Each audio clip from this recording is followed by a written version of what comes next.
Stood out for you from the OpenAI 5 that maybe it did a little bit differently than it did previously? Felt like it was less aggressive at pushing on towers. Yeah.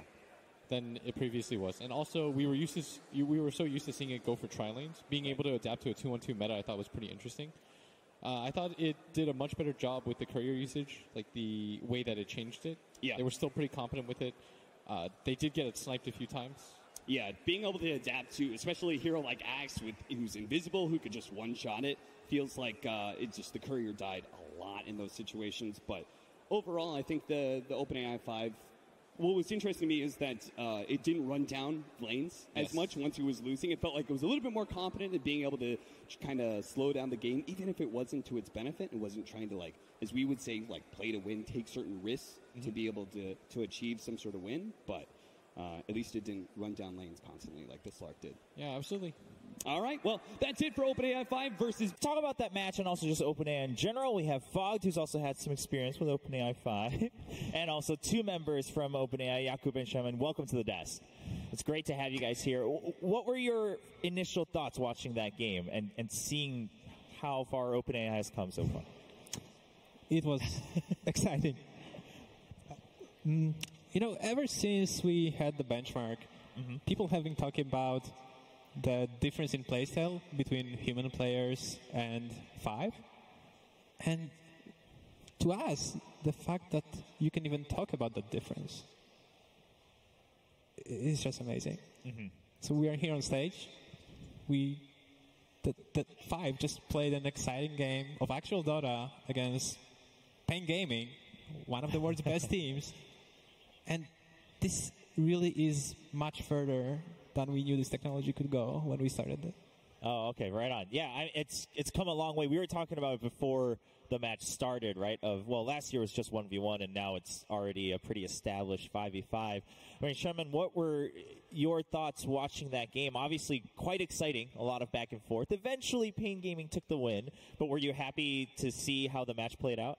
Absolutely. I am super excited about the fact that we've seen a lot of back and forth, about the fact that our bots showed off some of the interesting plays, that they actually put up a fight, and it's not like we will stop making the bot better from here on. So, did you guys have any expectations for this match? Did you think that it was like a % chance that you guys would win versus some of the pro teams, or? We had no idea. Absolutely. This is the first time this version of the bot has played against the teams as good as Pain Gaming, and we really didn't know what would happen. And how long was it? How long did it actually train on this one? Because we know the changes came through where before they had the 5 invulnerable couriers, and then now they only have the 1. So how long have they actually been practicing with that one? So they actually started practicing with single courier this Saturday. Wow, okay. So quite a short time, but obviously much more to come, like you guys have said. So what's the future? Obviously 2 more matches here at the International, but what's kind of the big goal for OpenAI 5 moving forward? Right, so obviously we'll continue working on the bot. We want to make it better. We'll keep adding features, possibly integrate more heroes.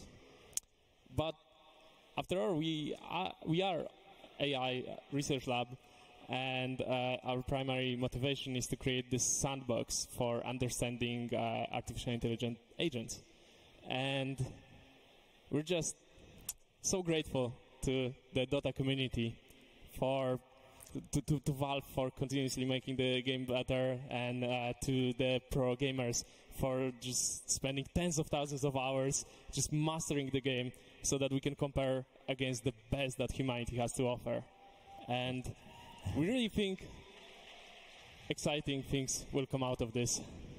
Yeah, well, thank you so much for obviously OpenAI 5 and giving us this opportunity to watch some games like this as well, and thank you for taking the time to talk to us. We'll continue to watch some more games with OpenAI 5 as the International continues on. But for now, we must move on with the bracket. We'll be moving in to the upper bracket as we've narrowed it down to 4 teams up there, and Casey had a chance to talk to one of the teams playing next, which is LGD. You guys went through some pretty public roster changes at the end of last year, and now here you are coming in 3rd in the DPC rating, so obviously it worked. Can you walk us through a little bit of how the last 6 months have gone for you as a team? 就我们之前一段时间那个TI7打完就保持TI7阵容，然后打了半年，换了一个就是 FI 过来，FI 换老11，然后就成绩不是很理想，然后后面中途又换了几天人，然后发现也不是很行，然后后面就查理斯和查东过来，然后打的觉得挺好的，然后就一直这样打了。So you mentioned that it was the addition of Xnova and Chalice that really seemed to gel. Why do you think those two players in particular were what your team needed? 就可能他们两个比别人要厉害一些吧，水平高一点。There are a lot of good players to pick from, though. What about them added what you needed to the team?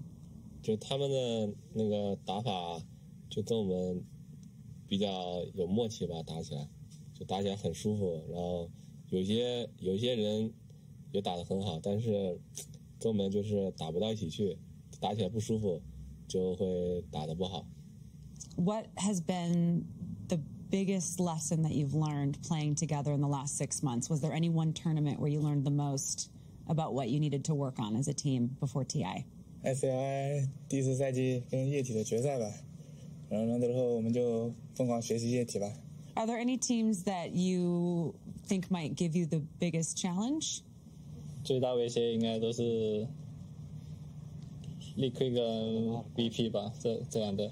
How would you all describe FY as a captain, as a leader on the team? 在说之前我都不知道他是队长，他可能自己都不知道自己是队长。对，其实就我们也没有队长了，就大家都差不多了。So when you're playing, who takes on the leadership role? 该就不同时间点不同的人，该谁做谁做。How do you think that you've been able to come together as a team comprised of some of the youngest players at TI and some of the biggest veterans of Dota? 就是打完看录像嘛，就会一起看录像，就会在旁边说，就是怎么就加吧。Do you feel the pressure of TI? 压力是一定有的吧，但是也是尽量的。A lot of people say that you are the best chance for the winners of TI to come from China this year. Do you agree? Do you think you're the only team that can from China who can beat VP and Liquid? 我觉得我们最大对手应该不是其他队伍吧，就可能我们自己，如果我们自己不是状况的话，就是还是挺厉害的。就我们最怕的是，就是自己队内出现一些状况。This next question is directed at FY and maybe. How do you see the younger players of Dota playing differently than perhaps the old guard has? How has the scene changed since you've been playing? 就是每个版本都不一样嘛，然后一些选手擅长的东西也不一样吧。就是总体来说还是变厉害了一点。老选手就是比较多的经验嘛，然后新人比较多的一些对线啊，还有一些某个特定英雄比较厉害啊，就这两点比较区别开吧。What would it mean to win the Aegis this year? 如果夺冠的话，就算是我们职业选手里面完成了自己的梦想吧。Thank you. Thank you very much. There we have it. LGD coming in as a strong contender, going for that title. Of course, their next matchup, perhaps one of, if not the strongest opponent here. But let's talk about LGD a little bit first before we move on. A lot of people are looking at this team, not even just now, but as the bracket started, as if they might be one of the best contenders to go up against Team Liquid. Winner, do you think that continues to stand as we've seen both of these teams progress through the bracket? Yeah, I mean, I can see that. I think LGD so far has been playing really, really well. Even through the group stage, they've been improving and they've been picking a lot more different heroes compared to before, steadily improving. I definitely can see them being one of the strongest opponents for Liquid. Mm-hmm. And March, what about your thoughts? Obviously, as they've both survived their first round quite convincingly, they've moved on 2-0. Do you think that LGD can overturn Liquid here? For me, I think Liquid has more edge because LGD is very strong coming in here. I think they're almost the second best team, because they beat BP, right? Mm-hmm. And we can say that for now. But if you take a look at the number of the heroes that Liquid plays, they play so many different heroes. I have seen Mind Control playing Draw Ranger, and it's so hard to predict what they're gonna do.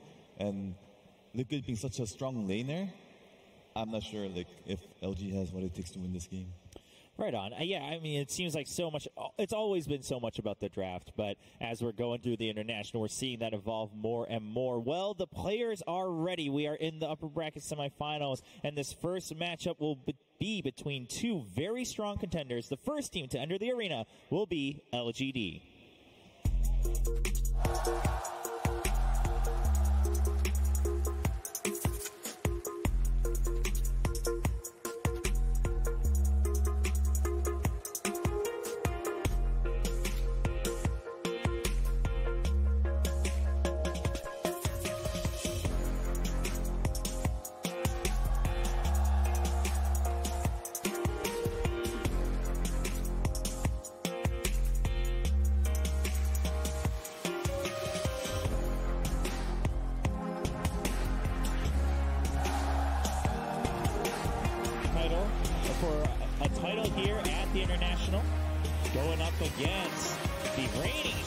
Of the international in this next matchup.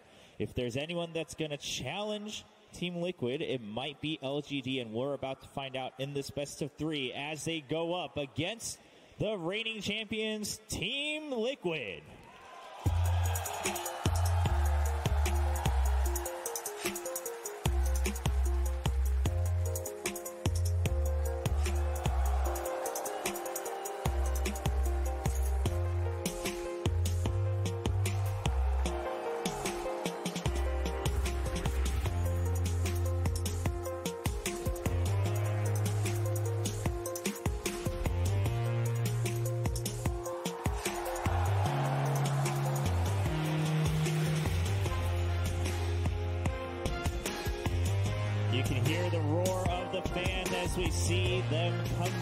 To the stage. They've been showing a great set of games so far here at the International 2018. And will they continue? We'll find out. A lot of people expecting them to stay at the top as they've just shown growth even while being reigning champions. So you tend to falter a little bit, get a little bit too relaxed, but Team Liquid has shown that they're staying true together, they're staying as a team, and they're growing non-stop, Trent.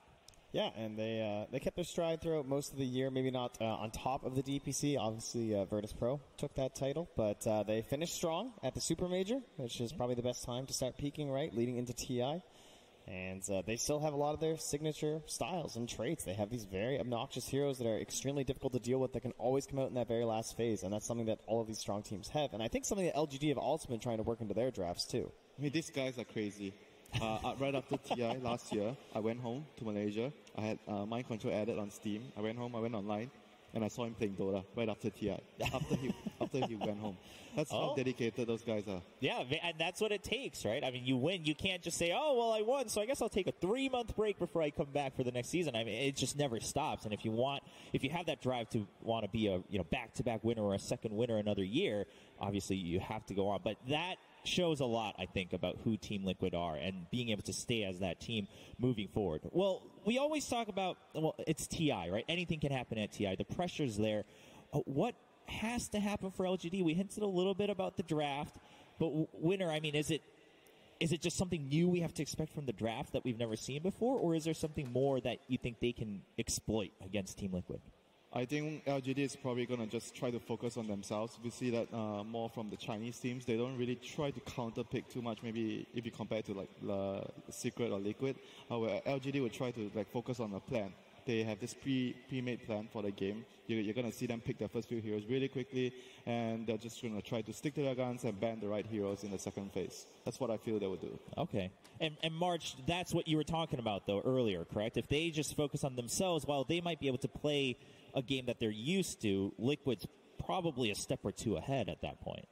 If I were LGD, I'll cross out like the bans like Broodmother. They tried giving it to...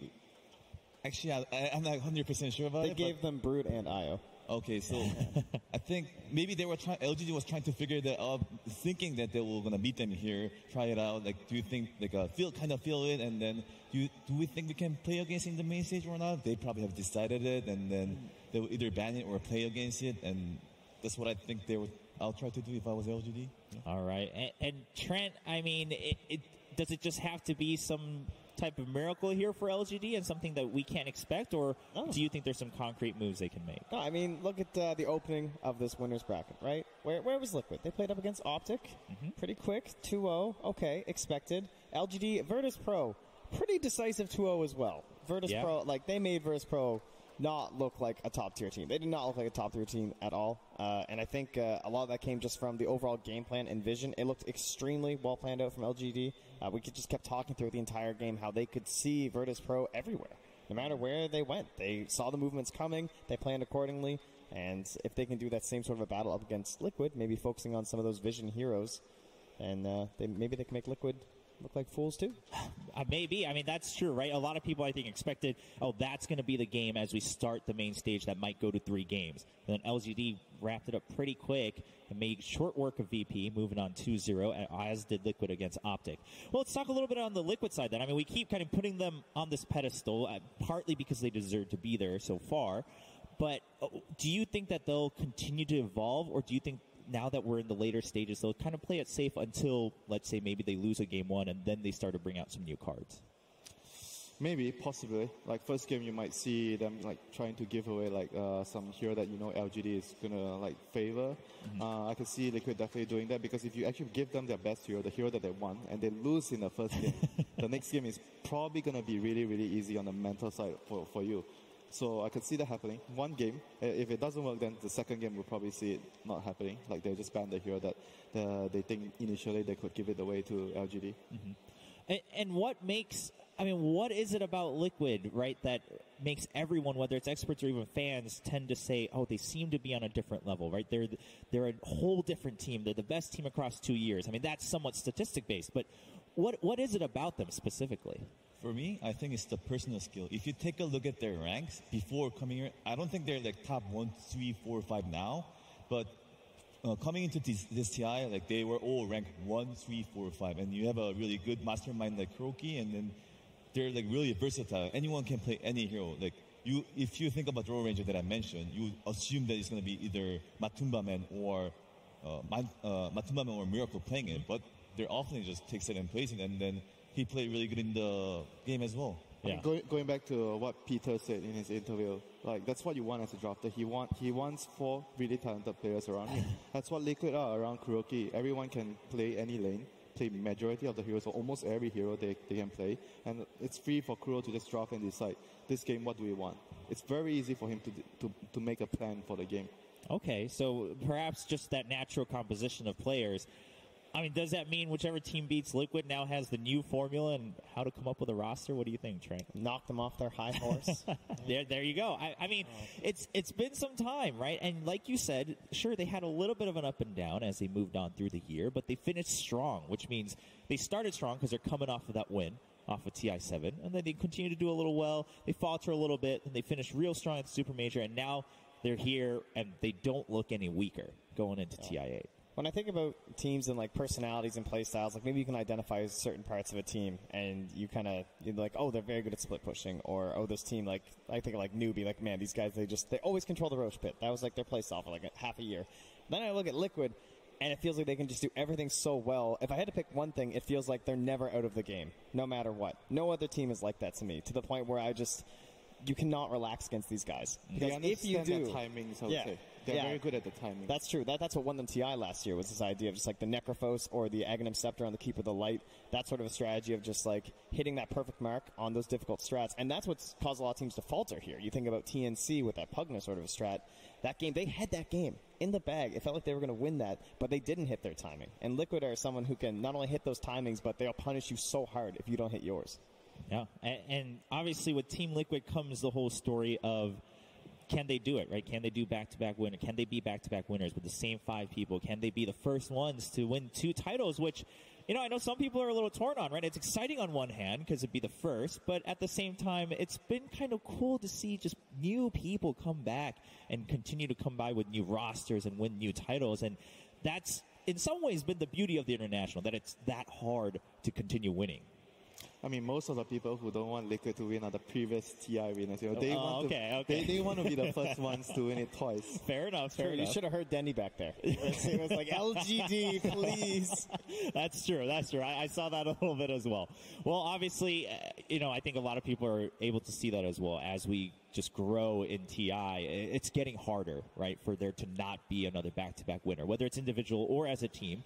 And we've heard, even the other captains say it in their winners interviews or even exit interviews, that it's been getting harder. Puppy says the only difference that I feel is that it's just harder to move on every year. And I think, you guys would agree as you're watching too, right, March, just that the game has evolved so much.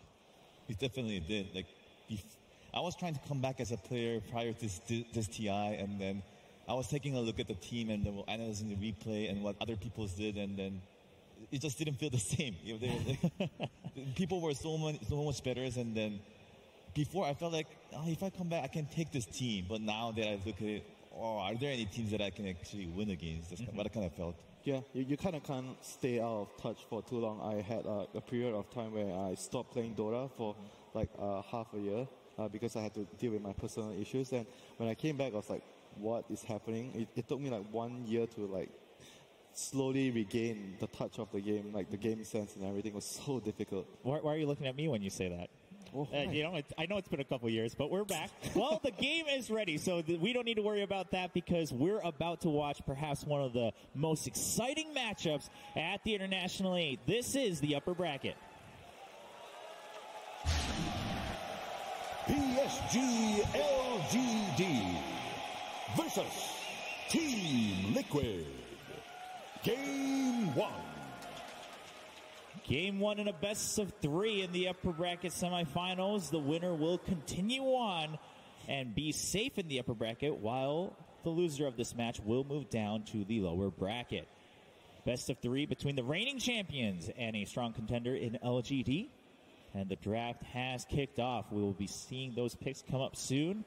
And the bands. If I'm playing against Liquid, I would probably try to draft more team fight, because I remember from last year when LGD Forever Young almost beat Liquid. They actually had in all the drafts in that series, they tried to pick more team fight. And Liquid, on the other hand, they had this like Nature's Prophet, Terrorblade. They were really focusing on winning their lanes, and they won their lanes. But when the team fight comes, their enemy tried to get good engages and try to come back into the game, and that was what happened. They were losing at first, LFY, and throughout the team fights, they were slowly coming back into the game. Right, and we do see the picks starting to come through, and Chandris being picked up by Team Liquid. Yeah, so the IO is the big question mark that's in there, right? That was their opportunity here for Liquid if they want to take it. So now they're kind of pressuring LGD, but when you're playing up against this IO, maybe you're the Enchantress, it's one of those heroes that can kind of like snipe the hero from the back lines. And there you have it. How shocking. Who would have thought? So all these heroes that are Imba heroes in this patch is like out there because they had to ban. Like Liquid started off banning Kunkka, and then LG had to ban Blue Mother. But that's why these kind of OP heroes are all open here. I mean, then when you ban Kunkka, isn't Kunkka... I remember teams before this, they regard Kunkka as like a good hero against Gyrocopter. You would like kind of counter him throughout, like the way you play the game, because the bolt will reduce the flat cannon damage, and you were able to make him like kind of semi-useless in team fights. I feel like Liquid coming in here prepared. Like I think they banned Kunkka to force LGD ban Brood Mother, because Kunkka maybe is a comfort hero. Yeah, that is true. That is true. And then Liquid is not afraid of picking the Brood Mother first pick. So they were expecting them to happen, and so I think Liquid is expected these 4 picks up to this far. Okay. Maybe not getting the Enchantress, but yeah, I think the Chen ban maybe was a bit surprising me. I thought maybe that would be Ench instead, but. Well, showing a little confidence then in that they have a strategy, and if it doesn't work out, they can just split the heroes that are left. It's been interesting, too, because although Ench has been one of the most involved heroes in our drafts, we barely see her, of course, because she is just always in the ban category. But one of the benefits of this hero is that it allows you to run some of these like more traditional roamer-type heroes, people that aren't necessarily the strongest heroes in the laning phase, but have this great spike afterward with just a single item. You think about Earth Spirit and Earthshaker being two of those key heroes that we'll often see with the Ench because of that. So Liquid already looking good because that Earthshaker with that combos of the AoE, stunning, damage, very good against the IO +1. I mean, it's not only that though. When you have, I think when you have Enchantress, you want your position 4 here to have a lot of lockdown. Like we see Tusk, we see Nyx paired with Enchantress, and Earthshaker is kind of the same kind of hero for that. Even the players getting it in on a little bit. GH Earthshaker, everyone loves it. So LGD with the Morphling ban in the second phase against the Gyrocopter. That's something we see teams do as well, picking the Morphling against that. So you get the flat cannon. Yeah, it means they could also take the Undying possibly for themselves too, as he's left in the pool and they have the Gyro. But the Mirana's still there for Liquid too. And it feels like Undying just hasn't been showing up today on the main stage. Yeah, after such a good day yesterday. That is true. We saw a lot in the first 2 days. But this is one of the most paired duos in all of Dota. It's similar to Undying. It's like the lane bully, but it gives you lockdown because you have the sleep and the Fiend's Grip. And usually Bane and the IO is a good combo together because Bane can, like you said, move around the map, find someone, sleep someone, and IO can just TP on top of it. And if you can get that from position 4, there's more flexibility that you can have from when you're choosing the position 3 hero. So I like the 4th position pick here. 5 seconds remaining. Do you like a Phoenix or a Wyvern this game for Liquid? For Kuro's hero, Kuro's hero to bolster their team fight. I think when you're playing against a relocate, you definitely don't want to try to split around the map too much because you get caught very likely. So you want to focus more on staying together. Wow. I like the Lich versus the IO +1, but I definitely can appreciate the IO just because Lich has no way to deal with the Bane now if there's like a Fiend's Grip going on. But that'll be GH's concern, it seems. I feel like Lich makes the lane much more versatile, and then again, like you're picking support here a lot of times because you don't want to give away too much, and then it's always good against IO and Gyrocopter. Like you were saying, like Winter Wyvern or heroes that can, like when they relocate, you can punish them. Like Lich does that really well as well. Because IO and Gyrocopter is always sitting next to them. And Lich is a much stronger laner compared to Phoenix or the Wyvern. Yes. And they kind of have like a pretty good balance now. Earthshaker has enough lockdown because Lich doesn't have catch. I like the tiny pick here because like sometimes when you have this 4th and 5th pick, last pick, you can pick tiny and then swap it to mid or off lane to confuse the enemy. So it kind of restricts Liquid from picking their last hero. Yep. Do you think someone who can get in front, like an Ursa possibly here for Liquid? Is there too much control from LGD? He might get kited around because of the Bane and the tiny stuns. But it also just kind of feels like those heroes. But they can also go for something a little bit like less strong in lane because they have the Lich. I'm not sure if Enchantress is like position 3 so far for 100%. Actually, it is actually. Yeah. Oh my goodness. Wow. Well, they're liking it so far, it seems. The crowd showing up for full force here in the arena in Vancouver, Canada. There's things still left in the pool. Classic anti-IO, pretty good against Gyro too. But all the LGD fans getting riled up against Team Liquid. Of course, Team Liquid not afraid the Liquid fans are trying to get it together. I know. There's it's rumbling out there. They're trying to figure themselves out. There we go. There it is.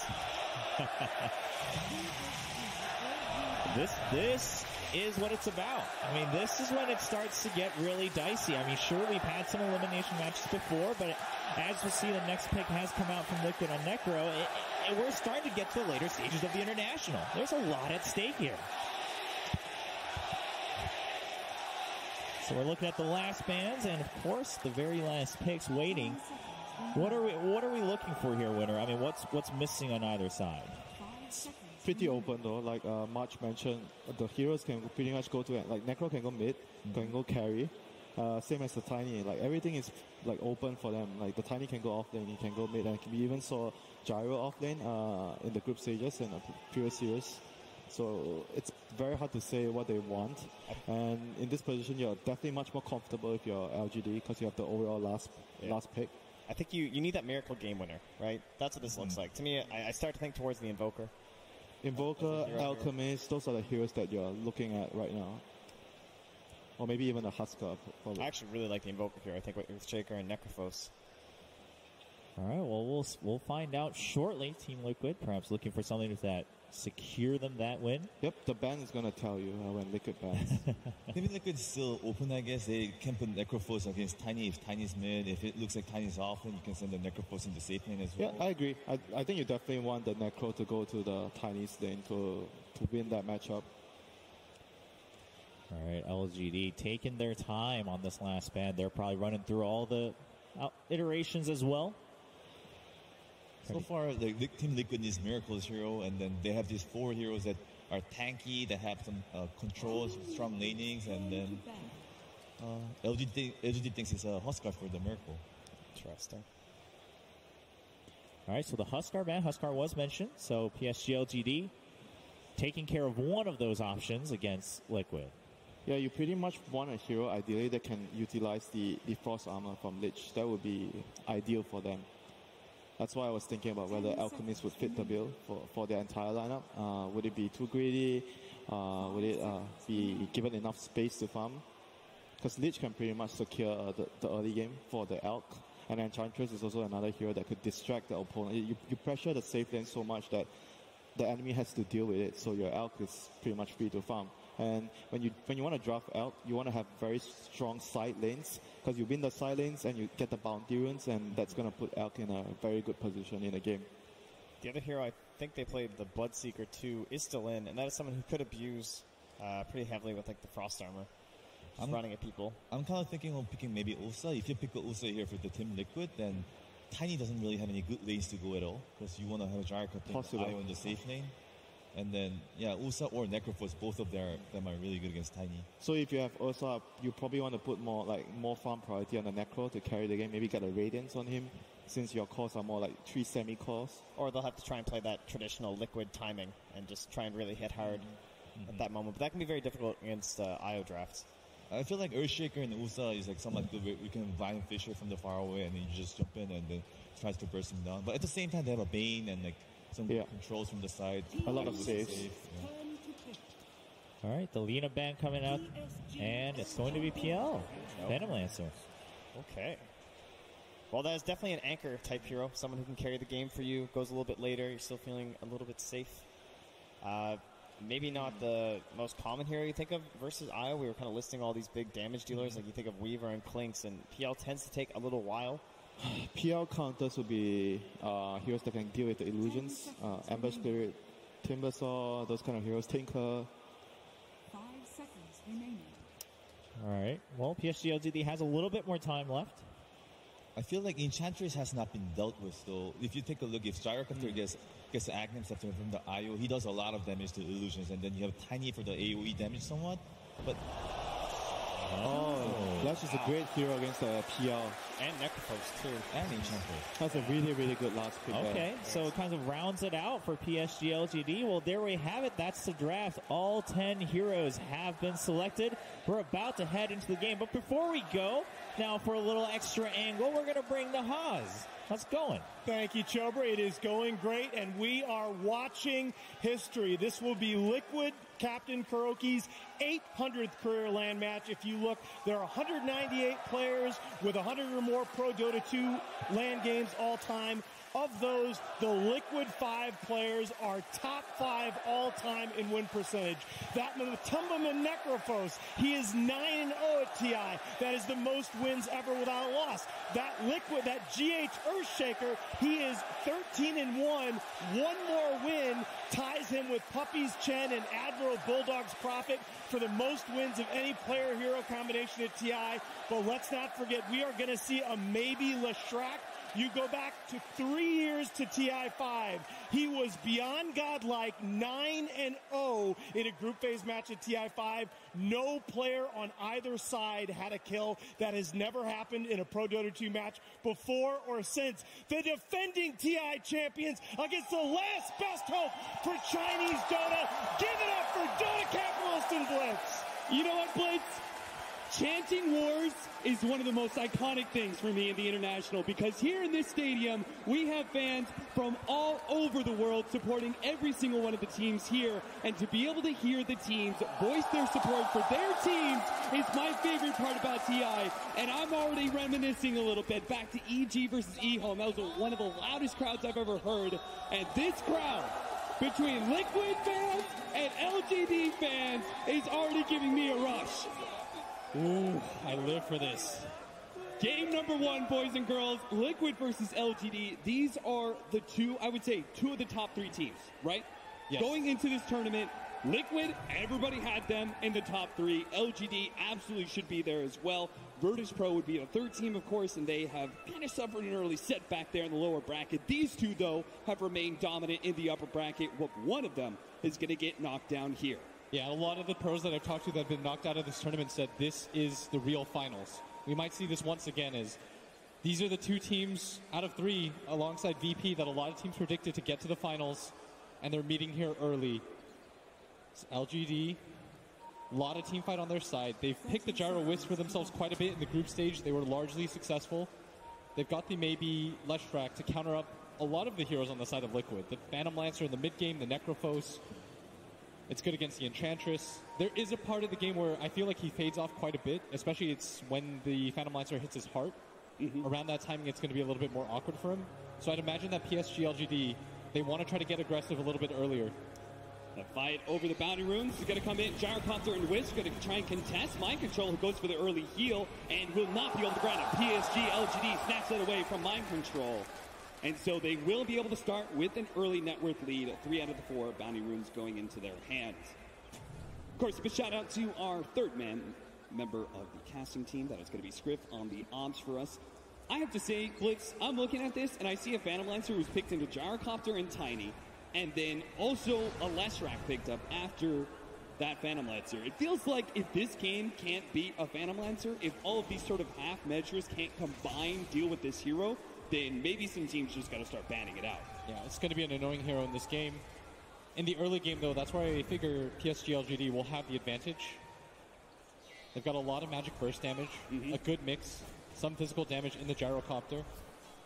They've got pretty decent ways to deal with it. And I like the way that they've laned, too, as they're going to put a lot of pressure on the lanes of Liquid.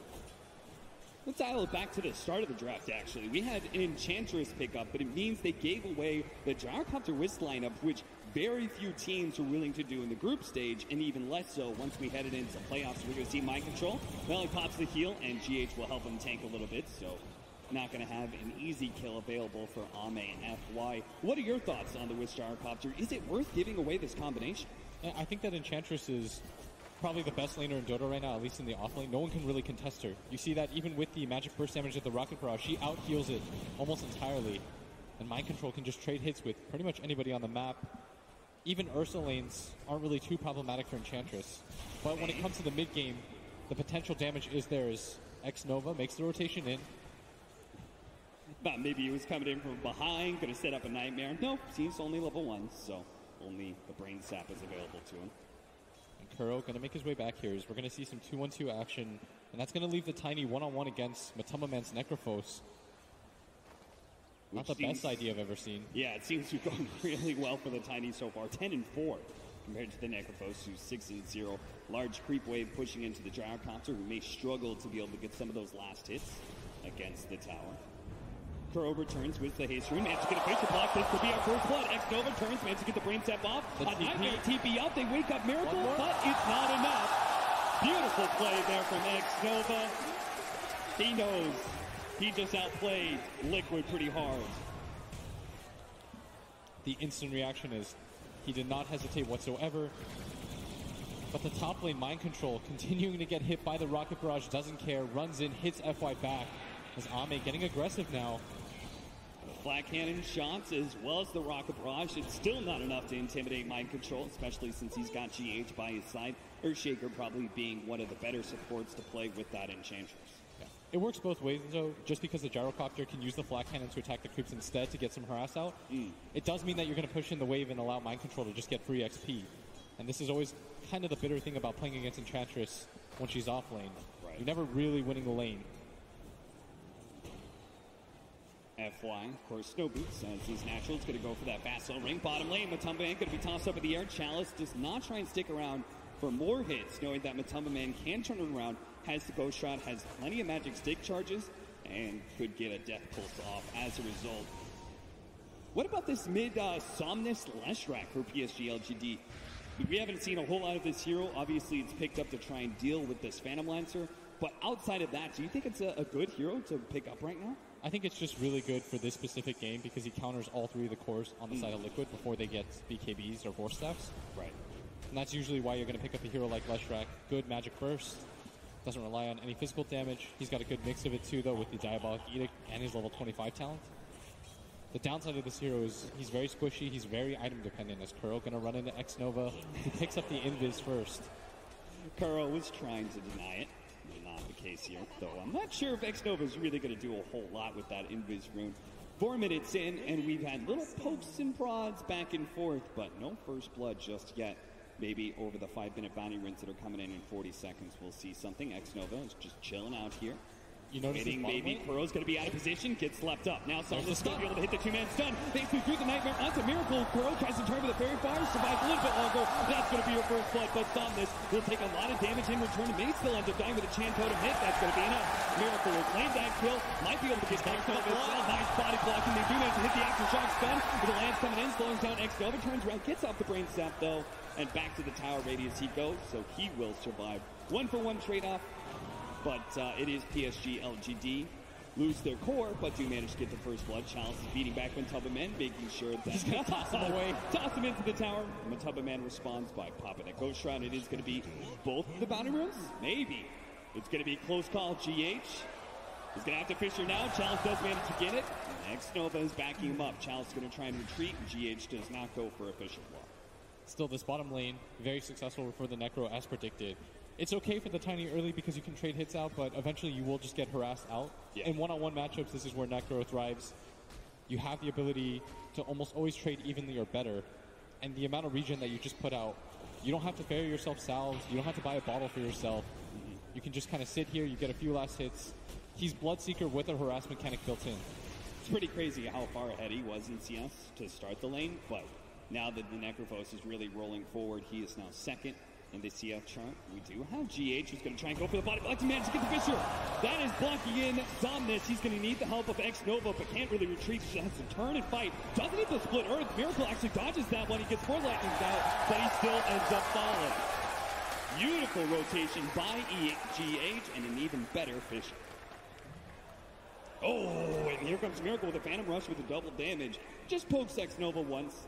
Doesn't want to dive the tower. Meanwhile, top lane, OPENAI and FY, they do want to dive the tower against the Enchantress, but with the creep wave here, which will now tank up some of that rocket barrage damage, they will give up chase. I feel like GH doesn't really want to be in this top area. They can't really get kills until Mind Control is level 6. Yeah. There's not a whole lot of harass that he can do. I feel like he should just continue to play in this mid area. Radiant's top tower. OPENAI getting aggressive, but it's not going to lead to too much as Mind Control can just salve at any point. He just wants to give solo experience to the Enchantress, right? Yeah. But But GH, trying to get zoned out. here, it's going to be slowed down by the Wisp Spirits and run down by the Rocket Barrage. OPENAI returns fire, evening up the score 2-2 once again. GH really doesn't want to be up here. Doesn't always want to play mid. Kuro continues to harass up, maybe. Who's not that far behind in CS. Yeah. But the 2 deaths do hurt him. Managed to get the deny on the heat-seeking missile because they knew it wasn't going to reach Mind Control. So they didn't want to give him that good, I think it's like 50 gold. So, smart play by OPENAI. Same kind of goes with X-Nova and him sitting on mid, right? He wants to give the Leshrac solo experience, but he also doesn't want to let him get ganked by that Earthshaker. So he's still got to kind of get in the area, ready to respond. As GH just walks back up top. Isn't going to quite find what he's looking for here. It's now the Wisp, level 5. Has a Soul Ring. FY. 8 minutes. OPENAI. Oh, bottom lane. In deep. What's happening here? Bottom lane. They're going to turn and try and go on to Matumba Man with the next post. They do have Somnus coming in from behind, trying to hit the split early. Matumba Man does manage to juke it out, but it's probably at the cost of his own life unless there's just no more damage. He's gone! Matamba, man, dodges the split earth and TP's away to safety. Maybe Mind Control's going to be caught here in the top lane, but they run out of rocket barrage damage. GH does manage to get the block in with the flat cannon shots. Mind Control hides out of vision to make sure he doesn't take any more physical damage. That was such an intelligent play by Matamba, man. He holds the position. He knows that as long as he dodges the stun on the Leshrac, he's going to be A-okay. Plays that perfectly. And maybe he's getting juked quite hard so far. Wakes himself up with the illusions. Miracle easily gets out before Chalice can get there. Are they just switching it up? Or are they going to put the Somnus Leshrac against the Necrophos in the bottom lane now, seeing as Chalice was kind of suffering? You can see quite a difference in the CS between the two. I don't think the Leshrac wants to be down here either. And this is the strength of the Necro is he's always going to be happy regardless of who he's playing against. Maybe Pugna would bother him, but when it comes to pure damage, he's going to win out. When it comes to pure regen, it's hard to trade hits with him. They will have to be careful because FY is just about to pick up his level 6, as is the Gyrocopter. So they now got a killing duo. This Gyro, top of the net worth. FY stacked up the hard cam 4. Now GH is going to try and interrupt this, see what he can steal with the Fissure. That's why they're going to push him back with the heat-seeking missile. First, GH may have gotten a little bit too close. The Fissure comes out. Mind Control is going to try and help him here, but they do have the ultimate. They're relocate, maybe. Ame to get him out just in time. Back to the fountain they go. Ame will not die here today. And look at that. Gyro's actually going to TP onto the tier 1. They're going to try and give him an opportunity to tether in. And Somnus is going to try. It's just Bruin. GH. That Bruin's going to get run over as well. The Reaper's Sight is not quite enough. Somnus may end up dying eventually here to Mind Control. Miracle's now going to be able to come in. Ame's a little bit low. Man tries to sleep one of the shots here from the Impetus, but FY just can't give enough heals. That's 2 cores down. Maybe a support as well. X-Nova doesn't have a way to be able to eat through the trees, so he has to loop himself all the way around the long way. Hit by the Death Pulse as well as the Lance. An infinite shot to finish him off. Triple kill from Mind Control. And Liquid strike early. They bring numbers to fight. As Chalice, he's going to get Chalice, he is out of position here. Turns around, gets the combination on the 2 of them, but doesn't pick up the bounty runes. Does have a TP, fortunately. Ooh, both teams so evenly matched, 5-4. 10 minutes in, both these teams known for their ability to take these early game fights. And it's Liquid who are successful early. 800 gold goes their way, 1,000 XP. And the big part is that Maybe is not really benefiting from any of these fights. Yeah. That's the big danger, right? The Leshrac starts getting out of control. He deals, as you said, he counters everyone on the enemy side. All that mad damage against all 3 of these cores would be dangerous. So being able to keep him in check is all important. Ward's getting thrown down. Okuro mid lane. Cross. Maybe he's got him. Yeah, maybe he's going to be able to run him down. Somnus picks up that kill while Chalice does jump onto GH here. Managed to hit him with the toss, trying to run himself away. Nice through the trees. That was beautiful, Chalice. X-Nova's going to sleep one and try and blow up GH. They wake him back up, though, and X-Nova's going to be taken out by those impetus shots. GH, a long-range toss from Chalice will secure the trade-off there. Support for support. Ame waiting in the wings, waiting for Liquid to be out of position here and come in. Ame's right now with the Avalanche. It's a beautiful position. They now throw down the ultimate. It's not going to be able to land on Matamba Man, who's scooting away and is able to heal quite a bit. But now with the extra damage coming into his relocate is here as well. Matamba Man at half HP is a little low. He looks for the kill into FY. Actually, but Matamba Man finally falls. Mind Control still in the back line. Tries to go for FY. Tries to juke it out. Can't quite get it. Relocate not up in time. Mind Control top of the Avalanche combination. Here comes the chain front though. It's going to bounce past the Chalice. No, it doesn't.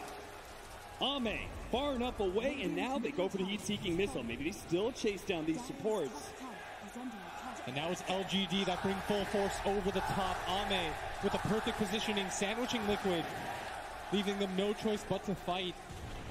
Ame's patience there with his positioning, allowing Chalice to see the opportunity for a 2-man Avalanche. Gets them a big win, and the crowd quickly falls behind them. Big PSG LGD chance coming out. My favorite thing about these 2 teams playing is it just feels so intense. It feels like just 2 prize fighters going at it, blow for blow. Don't really know who's going to come out on top, but all of a sudden it's Maybe who's got the highest net worth in the game, completely turning things around. It looked like just a second ago his game was going to be quite difficult. Now he leads the board. There's a very large ancient stack that Gyrocopter is currently trying to eat through. And that will keep him at the top of the network chart, 5,500. Right next there to Somnus. It's Chalice who's falling a little bit behind, but I think he's basically just needs his Blink Dagger, and he'll kind of be good to go. And Liquid, they've got some stacks of their own, but their team won't clear it, not as quickly anyways, as they're playing this topside area. Mind control. See Miracle's build trying to prep for the incoming magic damage. Yeah, he's going to get the hood. I think it's a smart decision. Once you get the hood and the heart, makes it difficult for the Gyro and the Leshrac to fight against you. Yeah, and he doesn't want to get the BKB too early, right? Heat-seeking missile on GH. Chalice is going to be able to come in, catching him out with the combination. Another pickup. This time, it's for FY. LGD are playing at such a fast pace. Every single time, they're scouting out wherever Liquid goes. They're routing them out of their jungle, making it difficult for them to impose their will. X-Nova. Saving an Arcane Rune for Somnus. And you always love this, right? When you get those ancients right there, the Prowlers for Gyrocopter. Oh, by far it's the best. Super fast thanks to his magic damage. Same with the Leshrac. Yeah. Really, any sort of hero that has a nuke, PSG, LGD are going to feel pretty happy clearing out those Prowlers. Eul's Scepter almost here for Somnus. At what point does PSG, LGD try and start taking some objectives? I think they can just play defense for the large part. Okay. I'd like them to go for this bottom tier 1 tower. Then you force the tier 1 tower up at top, and all of a sudden you've opened up more avenues for fighting. You can take control of Liquid's jungle back. You notice that that's what Liquid is doing. That's why PSG, LGD, they have to place this ward defensively here because they've lost their tier 1 so early. But I like that they're not just giving up the control for free to Liquid, as Liquid gathered up at bottom. X-Nova does have the Fiend's Grip. Her own going to wake up Matumba Man, gets a little bit close. They're going to be able to bring him down with the Reaper's Sight. Easy pickup. X-Nova just out of position there. But maybe Matumba Man's all by himself. Somnus, he's going to walk up. He's going to charge up to the high ground. No, he gives up on it. Science is a bit too dangerous. They did have the relocate and everything. PSG were, as you say, trying to set up some sort of push into that tier 1 tower, maybe looking for a pickoff or something like that, but they just didn't set it up right. Somnus going to go for the kill onto mid lane. Miracle, Eul sceptered up. He's waiting for the Doppelganger to go off so they can try and chase him down, but Miracle gets far enough away. Somnus is going to struggle to be able to catch up. He's fast. Here. And the Lance, it does connect, but the stun, if it hits, it is another kill onto a core for PSG LGD as they take a 2K gold lead early on. And Liquid, wherever they go, they are getting stopped. Yeah, they're just the extra movement speed of the Wiz allowing them to chase him down. Tipping Miracle too. Somnus wants to tilt Liquid as soon as possible. They still have to deal with this Necrophos, though, who just seems to be kind of a wall. It's a barrier preventing PSG LGD from being able to push in that bottom lane, as he's got the Veiled Discord as well as the Hood, making him a rather tanky target to go for. I think if you're PSG LGD, you're going to be pretty happy if you can just defend out that mid tower. As Dota Plus. OpenAI 5 apparently doing the predictions for us. So Leshrac now going to come into Mind Control. Doesn't have a TP up. This is a dangerous position. They can't afford to just lose cores around the map. Mind Control. Can he really do it for 20 seconds? There's no way, especially with the relocate right on top of him. Mind Control forced a lot of rotations, and they will get the bottom tier 1 tower. You saw Challenge trying to go for the deny there, but where's the relocate back? Right next to the shrine. Pretty defensive position, knowing that Liquid, they're going to run into FY. They're going to try and blow up the Swiss as soon as possible. They do have the call down, though, and Kurt's going to be in trouble. Immediately swept up by Ame. Gets off the Chain Frost for a moment. Challenge going to toss him back to FY. Take that to the ball. GH running down by the hit-seeking missile. Care for the courier. Will be okay. PSG LGD, they're just all over the place right now. Matumba Man in the corner. Waiting for another hero. Here goes the start. They're precise to start things off. They do manage to get the kill. Great read by Matumba Man. That is 74 seconds on the deck for this Leshrac. And they know the ward's there. And the deny. And the killing tip bounty. Give him the tips right back.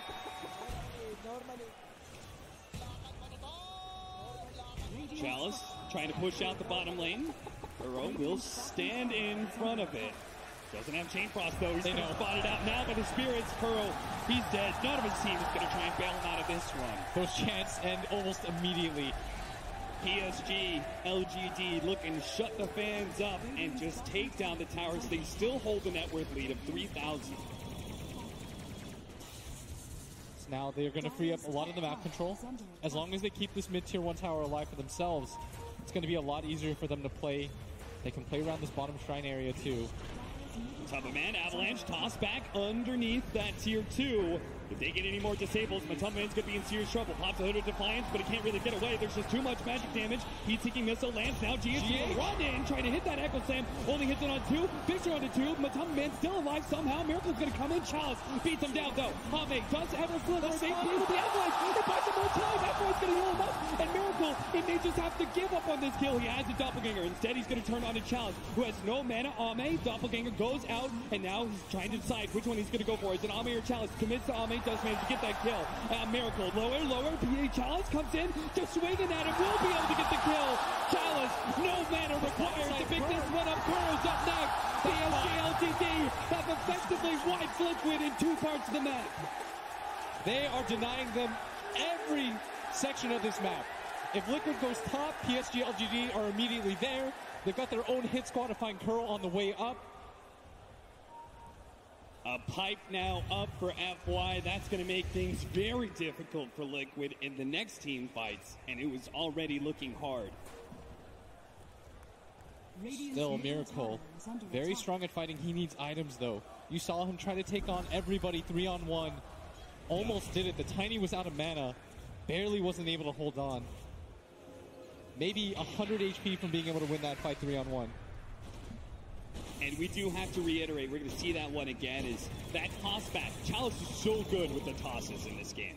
Yes, the Matumbaman was so far out of position. You see GH running in as fast as possible, throws down the Echo Slam, trying to buy time, but just didn't have enough damage. It was close, but eventually Matumbaman did die. Looks like we almost found some action as the 20-minute boundary rune spawned, but we're going to split it up 2 for 2 here. Yeah, Liquid smoked up. Actually, 3 for 1, maybe. Does have Chalice here. They need to be able to hit him on top of the Doppelganger. They do manage to get a really good split. Or the real one is on top of you, but they're a little bit confused. Ghoul Scepter goes off and a toss. Managed to finish him out. Now Matumbaman as well as Kuro. They make sure a Reaper side to be able to finish off the Leshrac, but now Chalice needs some extra assistance, and that's why Ame, as well as FY, came in with relocation. Got to be careful though. Mind Control on the back line. He managed to get the Nightmare up on top of him. Blow up the Necrophos. Mind Control's going to be up next. So much heal coming out from him, but surrounded by 2 cores as well as X-Nova in the Bane. He's surviving. He may just be able to kill the Bane. He does. Another toss up in the air. Another rocket barrage. Mind Control is somehow still alive. He gets to the try. They have to give it up. Chalice, he wants the kill so badly, and he can't quite get it. He's stumbled into Liquid side of the map. Another toss is still not enough. They can't kill Mind Control. And Chalice, he can't believe what he's seeing right now. He's going to be kited around. He needs to be able to get into the trees. He does have a Blink Dagger up as well as a TP. One second. Blink away. Get out there, Chalice. Get out! He had the blink, but he didn't go for it. He will die instead and give up the mega kill streak. Mind Control kept that fight going for so long. It bought them enough time for their supports to respawn. PSG LGD underestimating just how tanky that Enchantress is with the heal going. And it doesn't get easier once he picks up his BKB. So PSG LGD, Ame, going to start farming up the Ancients, resetting the game for himself, looking towards that BKB so he can cut through that Enchantress. And this mid tower, the assault comes through, the tower finally goes down. This is going to open up a lot for Team Liquid. PSG LGD don't even try and contest because they're very happy with all the Ancients they've been farming. And a big item pickup from the side of Liquid. GH, almost level 12, completes the Blink Dagger. Oof. Doesn't have to rely on haste runes and running in anymore. So we're going to see Chalice get chased down here. Made his way to the tree line, had the blink up. He had the blink up. He got hit one more time. 2, 1. Blink was up instantly. He had like maybe a quarter of a second, unfortunately. Got spotted by that Kuro. smile. Mind Control. That he was laughing. He just barely survived so many times. He knows. It's not that easy to take down an Enchantress. He was riding the edge. And will be going for a BKB. A lot of BKBs. Look at this bottom lane. GH freshly picked up Blink Dagger. They have no idea. Both teams setting up a trap, but which one is going to be more successful? They do manage to find the ward. They had a very aggressive ward that spotted out that earlier. And a Bloodstone now for Somnus. He's going to need a BKB of his own eventually if he's going to deal with Liquid's heroes. Yeah. As the Gyrocopter finishes it up his, the Wisp does have the Scepter bonus talent, is level 17. Shadow Blade for Miracles. So PSG LGD, they really do have to play careful and sit around each other because Miracle can take any one of these heroes on, except for maybe Somnus. And I love that combination on Phantom Lancer being able to get the Shadow Blade. It gives you two different ways to escape. When you have the Heart, the Shadow Blade late game, it also allows you to re-engage. And when you're fighting up cores who don't want to carry around Dust and don't want to carry around Gem late game, it's really annoying for them to play Dota. Slowed down by the Frost Armor, but eventually Ame and FY will take this tier 2. Now the rest of the team is 3-man smoking through mid and main push into top as well because they have the relocate ready to go. Mind Control just farming up these Ancients, trying to get his BKB himself. Liquid. Their strength is in this top area as they might just find Miracle. He's farming up these neutrals. Oh, this is the beauty. Oh, he's fighting for the real one.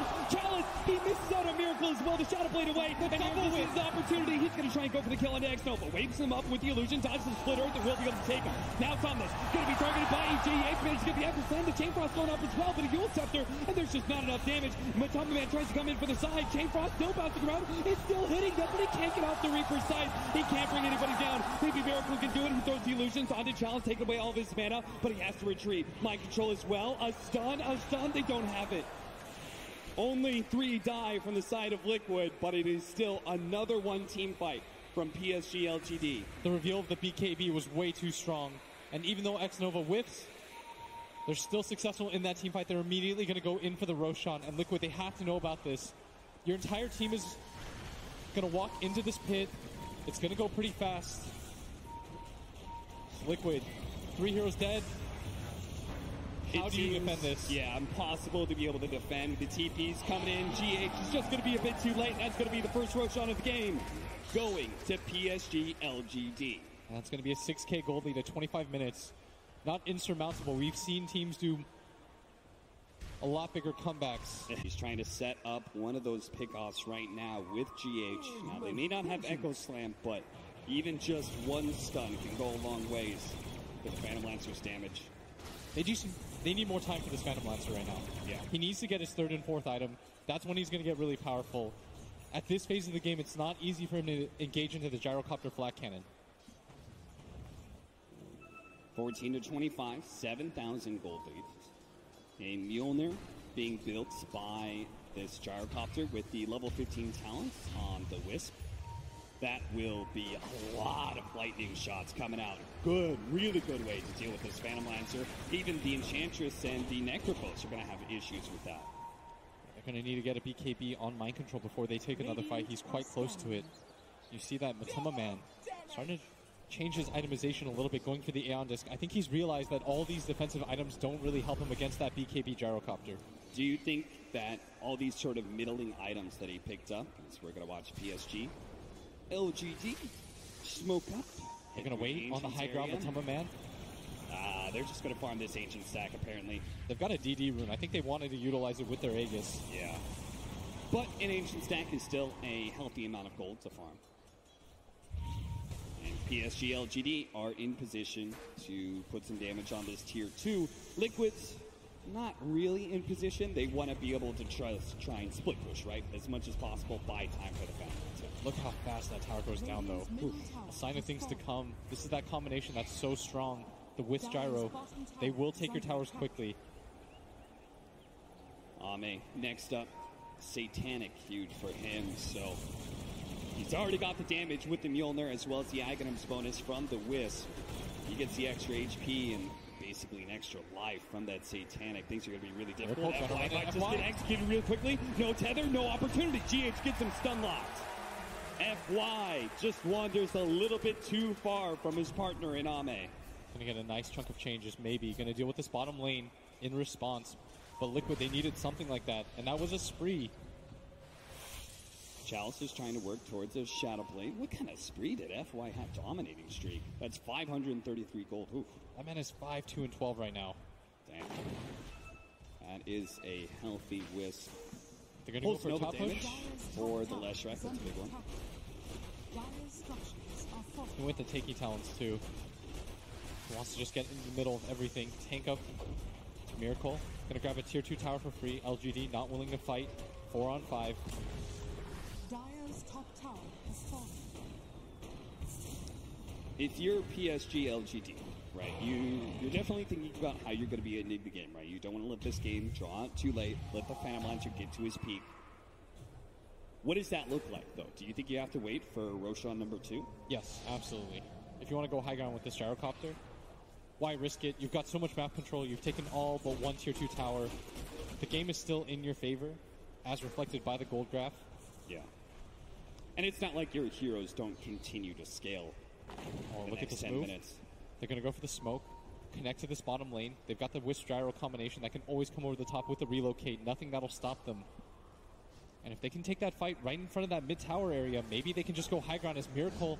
He's going to Doppelganger inside. Something sees a perfect opportunity unless he gets blown up. X-Nova tries to buy him a little bit of time with the Nightmare. Now Chalice comes in. Control up on the Phantom Lancer. He's already dead with no buyback. X-Nova targeted by Mind Control. They do have the call down coming in to slow down Kuro. FY needs to be able to get away. 2 more seconds till the relocate out. Barely managed to make it out. Same goes with Somnus. Just outruns Mind Control, who no longer has his BKB and is now exposed to Ame. With Chalice jumping in with the Avalanche. Fisher hoping to be able to create some more space for Mind Control to be able to jump away. Baby, he's going to challenge him here. Hits the split. Oh, so much magic damage. A 4th kill for PSG LGD. Now they're getting real dominant in these team fights. As Miracle had no idea they were waiting for him right behind that neutral camp. The timing of it was perfect from PSG LGD. GH tried to bail it out with the instant blink Echo Slam, but there was just too many heroes. PSG LGD were too ready for that. This Leshrac is so tanky. 2,000 HP, he's got a ton of armor on him. If he gets the Yule Scepter off, the fight is always going to churn. Liquid just not ready for that 5-man. That trap was so good by them as now the high ground attempt comes in. The Aegis does fade, but with Liquid still on the deck for 5 more seconds, they can't buy back for this. Instead, they're going to pop the glyph, send them back. But their tower, already less than half HP. The scary thing about these two teams is once they really get the ball rolling, you can see. Look at Doppelganger straight on top of Somnus. GH was so fast, though. He didn't even hesitate. He saw his teammate get gun on. He instantly blinked Echoes. Doesn't know what's behind him. Really good play by X-Nova as well with the Nightmare interrupt, and then he got the Fiend's Grip on the real Phantom Lancer as well. Both supports just reacting so quickly to such a chaotic engagement.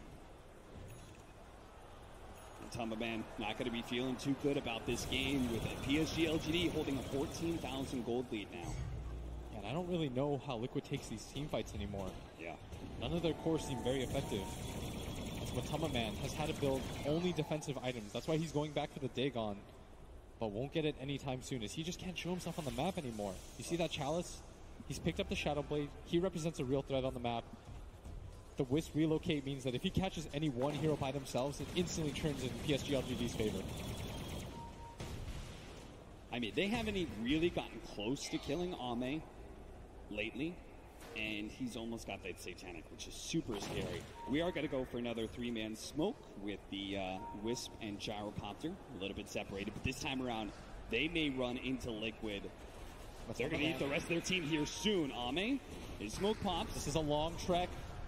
It's got to be a little bit careful not to be too far out of position. They're ready to go with the relocate out if necessary. Miracle's going to try and go for the kill. He missed out on the stun. The BKB activated before the Fisher hit. Now he turns and just immediately goes for Matama with the backline challenge. They can take out 2. Michael here watching it from the backline. Earthshaker set it down with the call down on top of it. But Tumbaman can't go anywhere. Relocate the bottom lane. Let's go, baby. PSG LGD are going to force this out of Liquid. They're going to force the buyback. Then it's catch GH as well. Play it fast, play it clean, and PSG LGD might just be able to win this game so fast. They are playing for the win. The instant relocate to bottom. They didn't even hesitate. The Boots of Travel follow-up. They're going to take racks 32 minutes in. 23K is the gold lead for them. They're immediately going to go into mid. The rest of the team connecting. There are no tier 2s. So PSG LGD can't just clean up mega creeps here. It all just depends on how quickly they can lay out the physical damage. They're going to get Chalice coming in with the big swings. That's it. Liquid. They know it's too fast. They call it. Game 1 is all PSG LGD. Liquid got read like a book. Every single move they made was denied.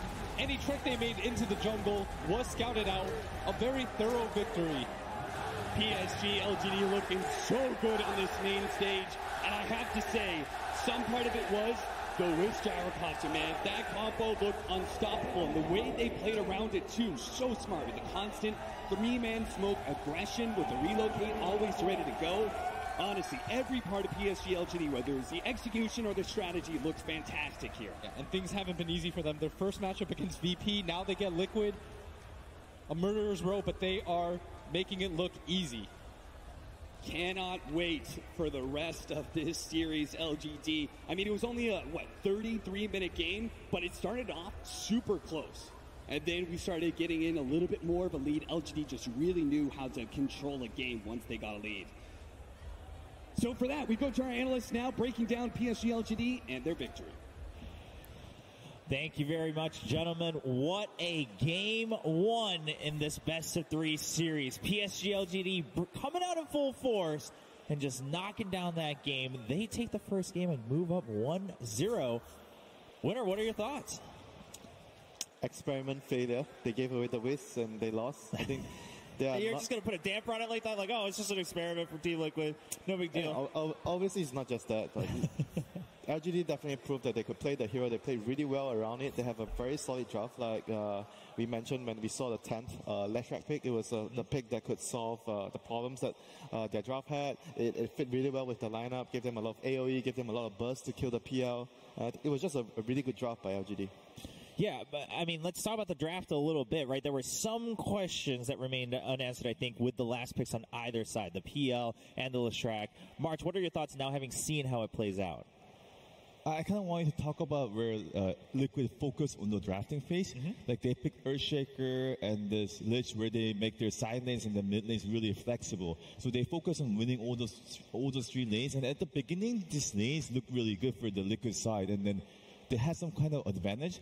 And on paper, for me, like Enchantress could do better against the Gyrocopter and IO, but like on LGD side, they play phenomenal. They play that lane really well, and then Gyrocopter had like 40 CS against Enchantress, 17 Enchantress. Yeah. Anyways, going back to my point, what I wanted to say was, like, when you're drafting against like Chinese teams, it's been working for Liquid where they focus a lot on the laning phase, but I think you want to put more attention towards the mid game. Is what I feel that Liquid should address in the going into the second games. Okay, perhaps a little bit of a shift in focus. Trent, I mean, is this the type of result we expected in a game one here? I kind of view it as a lot like the VGJ Storm draft earlier, where they had that 10th pick Underlord. And although he's not a hero that we see too often, and he's a hero that gets a lot of hate, it was perfect for the game. And I feel like Leshrac was kind of the exact same thing here. It's not a hero we get to see too much anymore, but much like how Underlord used to be used when like the heroes that he was good against were in the meta, Leshrac, we all know that he's very good against PL, when that was extremely popular for it felt like forever. And so you're kind of like reaching back, very good depth there from LGD, kind of just harken back to maybe some older drafts they played before. Obviously something that they were very comfortable on for maybe there, performed excellently with it. I think he got a couple kills under the PL. Like he kind of kept the PL in check while everyone else was battling top. Like they're kind of doing their own thing on the bottom half of the map while everyone else is just focusing there. And so once again, that vision game from LGD looked absolutely phenomenal too. Well, there we have it. PSG LGD coming out, taking that game one and taking the lead in this best-of-3 series. But before we move on in this match, we're going to check in with Machine, who's here with Jofi. Thank you very much, Choba. Yes, you've got the best and worst dressed at this desk. I mean, this is spectacular. Look at these sleeves, Jofi. Wow. LGD is invincible. Yeah? Yeah. Invincible. Yeah, you weren't doubting them at all back there. Mm-hmm. I cheer for LGD, Every time? Yeah. I didn't hear a single liquid come out of your mouth? No. 30 million people's last hope here. Yeah. And I want to explore that. So people are saying it's China's year if we want to keep with the TI traditions. Yeah. Now, someone said that the TI8 or 8 is a lucky number in Chinese. Is that right? Yeah, of course. I didn't know this. 8 is lucky. Is that the only lucky number? Yeah, it means fa. Money? Yeah. Yeah. Oh, it's money. It means money as well. Money and lucky. Yeah. Quite appropriate for TI, if you ask me. Yeah. So you've got some notes here of things that people may not know about LGD. So why don't you kind of fill us in on some things that we may not know about this team? I think people don't know about the coach's nickname. Okay. Polished head. Wait, they call the coach of LGD. Go again. Yeah, polished head. Polished head. Yeah, his head. His nickname is Polished Head. You guys are very literal. Okay, what else? What other gossip have you got? Because, Liquid's captain. Yeah. Kuro. Yeah. Maybe his hair is not very much. Wait, that's what they call Kuro? Yeah, the fight between polished head. Oh, polished head and Kuro. Yeah. So now the LGD coach won the first game. If I'm getting this right, this is some sick flame coming out from Jofi. My goodness. What else have you got for us? So can you? I'm looking at these. Can I say these out loud? Yeah. Why have you written down Wild Man?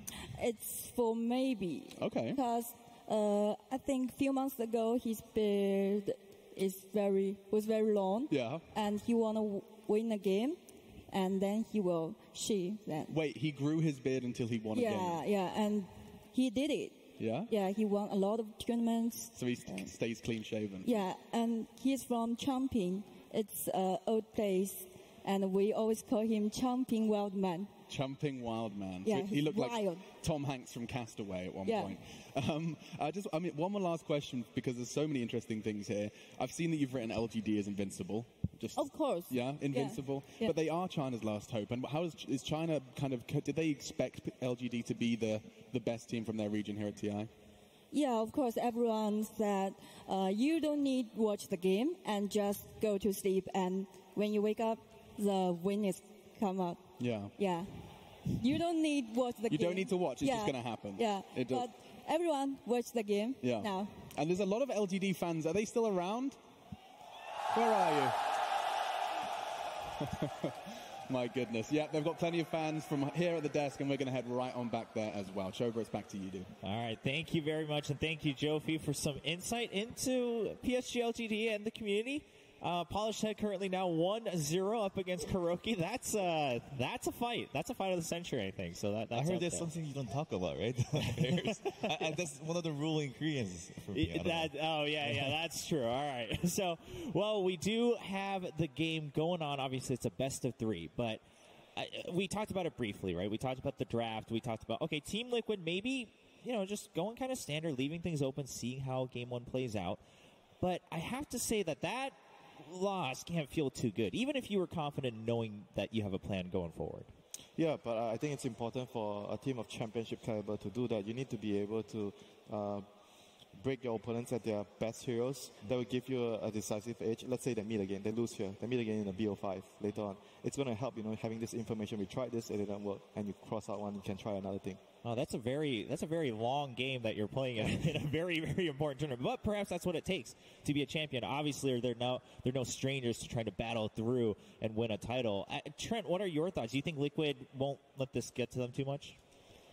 I don't think it'll affect them very much mentally. I think we've talked a lot about that throughout a lot of these matches that have happened so far at TI, but we're at that point now where it is top 3 teams. We're talking, I guess you could say VP kind of looked a little shook in their first series too, but then they bounced right back in that lower bracket. And so I'm not really thinking about the mental edge so much for Liquid as just coming back to like the overall strategies. I think it was a bit bold going for the PL. I don't think it's something that's been very strong for them, just like overall. It's not like a very iconic hero for them lately. Right. We were talking more about like maybe just an Ursa or just an Invoker, but it was something that had worked for them in the past, so maybe they were trying to like throw off LGD a little bit. Maybe. I kind of had a thought about that later on going into the stage, backstage. Like, what if they took the PL last pick? I don't think the Liquid had too many counters to it, and then like PL kind of looked okay, and then Alchemist been a counter to the PL in the laning phase, in the game a lot. We see in the main stage, and they had a Necrophos to kind of counter that Alchemist in the mid laning phase. So that's what I felt like PL was there, but yeah, like seeing the game, I don't think it was the best hero. All right. Well, I think the teams are about ready to get into game 2. So in a short bit, we will have them entering the arena once again. As a reminder, PSG LGD up 1-0 in this best of 3 in the upper bracket. Liquid now looking to fight back as the reigning champions. And there you see them, PSG LGD on the right, Team Liquid on the left, entering to continue this upper bracket semifinal. And as we've mentioned, of course, Team Liquid, no stranger to the stage. And their experience, oh, look at that. Definitely not shaken at all. Matumbu Man just ready to play the next game. But it's really going to come down to the strategy, right? Neither of these teams really are at the caliber now where they're going to get shaken by nerves just because of a single move. But as they get down, we'll see what they prepared for the draft in game 2. But as the players get settled in the booth, Casey had a chance to catch up with Team Liquid. はい、guys. Great. We're off to a great start. So I think the last time I spoke with any of you was after you had just won. When did the win itself actually sink in, do you think? It took a couple of weeks for us to realize what happened. The day it happened, it was so like very overwhelming for all of us. I mean, I was looking back through some of the footage, and Kuro, you rarely show a whole lot of emotion. It's the first time I ever really saw you show that level of emotion. You Yeah, kinda first teared up a time little for bit. me too. Yeah. Crying? Yeah. No. Do you see him cry a lot? No. You cried after J6. What? No, you cried. I don't I was just very grateful. I was super happy that we won. I was happy that I won with my team. It felt a little bit like a personal win for you as well. Just Most certainly. I played this game half my life. It was just a thing. Like, I had to do it. I was on a mission. And now I'm on my next mission. Which is? To win again. Obviously, for your own reasons, you all wanted to win as well. But did any of you feel a little bit of a responsibility to help Kuro get there as well and to play well for him as your captain and as someone who had gotten so close before? Of course, he spent a good decade of his life trying to achieve this one goal of winning TI, and for us, it just kind of like it just happened for us. I'm really happy for him. Of course, for the other guys as well. I told you that. Oh, that's so sweet. I felt terrible having to talk to you guys as you were leaving because you were a little bit shell-shocked. I mean, I'm shoving a microphone in your face while you're walking out of Key Arena, and you seem to be in disbelief and shock. Can you kind of explain a little bit further where your mind space was? I mean, we definitely lack some PR training on that department. It's like a life-changing experience, so how can you describe it in the moment? Is it like there's this momentum, like it's a runaway freight train and you're going, and then all of a sudden everything just stops and it's over? We were so in the zone, like, after the tournament, like, we were ready to play, actually. I think our bodies were in, like, alert mode for a week, and I felt like I have pain in my body because it's been to war all this week. Yeah. And then it suddenly ended, and it was like... Why do you think it has been so elusive for teams to try and win a second Aegis? Doing something the first time is unique. First time is first time. Never have it again. For us to, like, mentally be ready to win again, we had to prepare, actually, like, mentally. We had to understand what it means to us to win again. What about for the rest of you? What does winning the Aegis again mean to each of you? I mean, for me, it would mean that doing something that nobody has ever done before. It's a very amazing feeling. I think the first time winning is kind of a selfish act. You do it for yourself and not anyone else. And second time, I'm looking to do it for my family and the fans. Are there any teams that you're really excited to face or that you really think that might be your most challenging team? This might be the first TI where there's potentially 15 or 16 teams that could win. Like, the competition has never been on that level, ever. And we think anyone can win, really. How do you handle adversity when it does come your way? We go outside. We talk for a couple of hours sometimes, or I talk. And and we just let it all out, and people share, like, what the case is. And then we're like, all right, no more playing games. No, we play real games. Like, work hard on it. Well, you all obviously respect each other, so I think that probably has something to do with it, too. Have any of you played on teams where that wasn't the case? Yeah, of course. It's a 5-person relationship. It's based on respect, essentially. If a team has, like, this disrespect in the team, things don't work. Doesn't matter if it's Dota or anything. Respect is the foundation of everything in a relationship. What do you think stands between you and a second Aegis? 17 teams. 17 teams. Thanks, you guys. 17 teams were in between them and the title once again, the second title, but of course not as many left now in the international here in Vancouver. Well, now they're in the upper bracket. Now they have to fight back. Down 0-1 against PSG LGD. Ladies and gentlemen, this is the upper bracket semifinal. PSG LGD versus Team Liquid. Game 2. And we will be entering the draft. And as we've discussed here on the panel, and I think many would agree, this is where we're going to see what both teams are really made of, right? Especially after given that first game, we saw a little bit of perhaps where the mentality is, both on Team Liquid side and PSG LGD. And this time, I mean, is LGD coming out with a little bit more confidence, maybe a little bit too relaxed after that win? And also Team Liquid, how do they adapt now? Do you think they're going to now play a little bit more careful around the bans and picks in that first phase winner? I mean, just like Kuro said, it's time to play the real game. All right, well, we'll see how that pans out. I want to see what they do with the Enchantress, because like Liquid Mind Control is like, really good with the hero Enchantress, but last game it was really you pick a first pick and then they didn't really have a counter against it, and it was pretty underwhelming is what I feel. And it's not because Mind Control played it bad, but they didn't put so much focus in the lane for him. They just trusted him too much that he will do without not so much help. I do think everything will be open since Liquid's first pick. They're not going to want to ban the IO, and LGD maybe perhaps thinking about maybe taking a trade, leaving both of the heroes open. I would say, I don't know, like Liquid, they're brave teams, so they might just go a game with Enchantress, but for me, I'll be just safe and just ban the Enchantress and take the IO, or just play without both heroes, because I have seen Team Liquid do really well without the Enchantress as well. In the group stage, I haven't seen them pick it too much either. That makes sense. That makes a lot of sense. Yeah, and I feel like there's less reliance on Liquid to get something like the IO or the Enchantress. I feel like we've talked a lot about just how they have more picks, they have more strats, and they will take out the bench though. So the coin flip is there for LGD here to say, all right, do we want both in or do we want just one?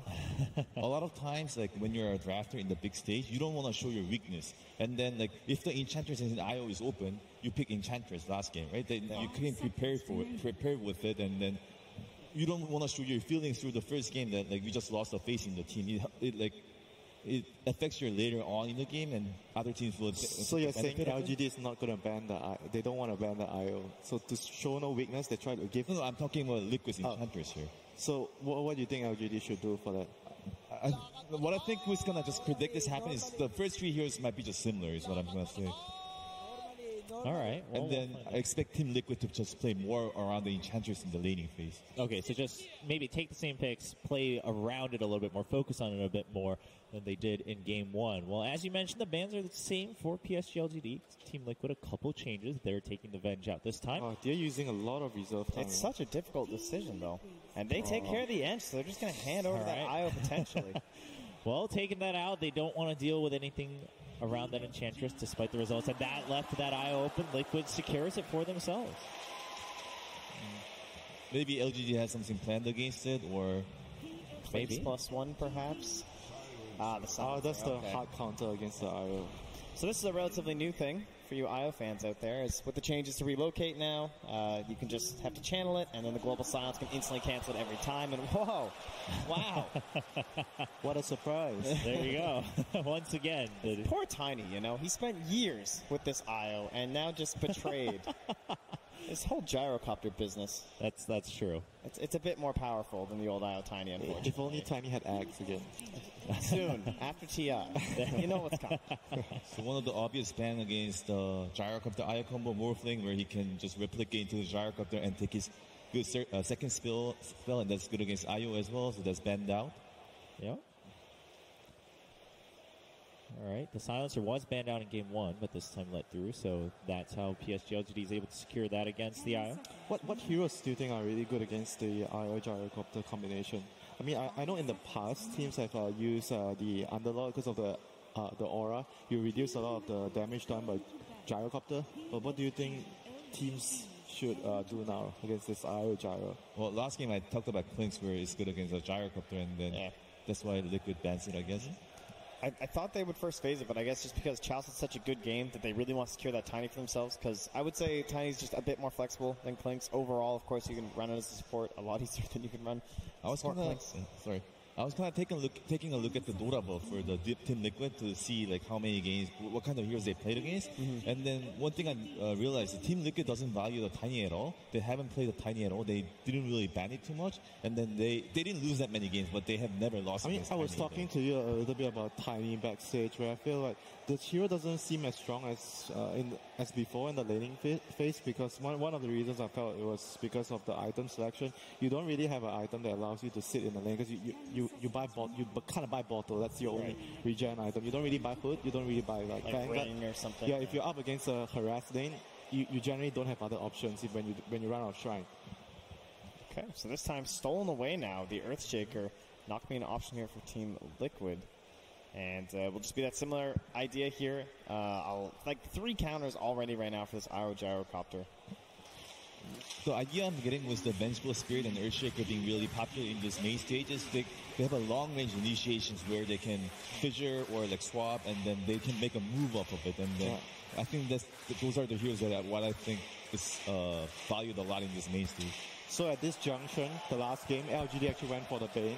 Yeah, this is where we thought they might go for the Undying because of the Morphling ban. Right. But Liquid this time going with the Undying. I mean, we did mention it's kind of like the similar role hero. You want like a lane bully and someone to buy all the wards, so IO could just go all items. But that's going to leave them lacking in the stuns, disable department, hopefully, which we might see in the next few heroes. But we do have seen like teams not valuing the balance in the draft sometimes, where they feel like, oh, we can just straight out win all 3 lanes. We don't really need to have stuns as long as we secure our laning phase. Right, just get far enough ahead. Because if you're far ahead, you can use items to replace the weakness on your draft. So you were talking about some good heroes against the Gyrocopter before, right? And Mirana is one of it, and Mirana is pretty good against Undying and Gyrocopter. Yep, you need something that can kill the Tombstone. At the moment, LGD does not have a hero that can hit it. The best part about it, too, here is that she's flexible in terms of that final roll, because they have the 10th pick overall. You definitely want to keep that for your draft. And usually, like the value of the hero goes down when there's like Tiny on the opponent's side, where Tiny can burst the Mirana, but that doesn't really exist on the Team Liquid side at the moment. And then you also have a Silencer, so whenever they don't have a room for support anymore, but just say even if they had a Bane, Mirana could just the Silencer just could silence them. Yeah. So this is what we're doing here. All right, yeah, now the picture's coming together. Anything you can do, I can do better. I mean, this is kind of like the Undying counter. You can kill the Tombstone fairly easily, and Undying has no stuns with the Wisp, so PR is quite free to roam around. But we did mention in the last game about the PR, then the possible Alchemist solution towards the hero, which is maybe could be an option here for Liquid. It does feel a bit greedy with the IO Gyro, though. I feel like this has to relax a little bit as a duo. But I think if you manage to secure lanes, I think it will be okay, because IO Gyrocopter can be the ones moving around to create pressure. And on top of things, because you have Undying doesn't need farm, which doesn't really need to do too much in the early game, as long as Undying takes care of all the ward duties and secures the stacks. And if you look at the supports from LGD, they are not really that strong supports that can punish you when you're trying to jungle. Alchemist and the PL has been the meta in the main stage for sure, where either a team picks a PL and bans the Alchemist, or it's been countered by the Alchemist. Yeah, there are the concerns of like 10th pick for LGD, I guess, to counter your Alchemist in the mid lane. But I feel like it's going to put Liquid off the comfort zone for sure, because you will probably think Gyrocopter for the Miracle at this moment, and then they go for the Ulsa. Decent against PL, because you can get the furry swaps on the real one. You can always see him. You have the Earthshock to limit the damage from the illusions. I think just overall much more like balance, not too greedy, good lanes, you can Roche. Currently, their disable is a little weak overall. I mean, Liquid is known to play without disable. It's true, but like if you're trying to jump this PL, you need that bash at the current moment.